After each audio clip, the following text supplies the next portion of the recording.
Well, the size of it all, the small decisions result in multi-billion-dollar outcomes.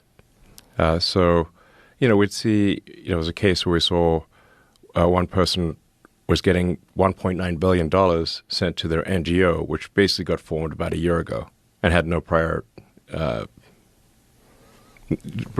prior activity. So they just stand up an NGO. The whole NGO thing is a nightmare. And it's a misnomer because if you have a government-funded non-governmental organization, you're simply a government-funded organization. It's an oxymoron. Right. It's a loophole.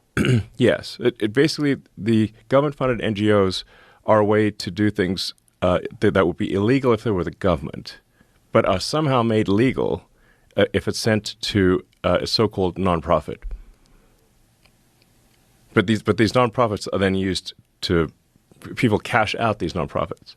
They become very wealthy through nonprofits. They pay themselves enormous sums through these nonprofits. It's so insane that that's been going on for so long. It's a gigantic scam, like one of the biggest, maybe the biggest scam ever. And how many NGOs? I think there's a total number of NGOs, probably millions, but in terms of large NGOs, tens of thousands. I mean, it's actually kind of a hack to the system where someone can get an NGO stood up for a fairly small amount of money. Like George Soros was really good at this. Like George Soros is like a system hacker. Like he figured out how to hack the system. He's a genius at arbitrage.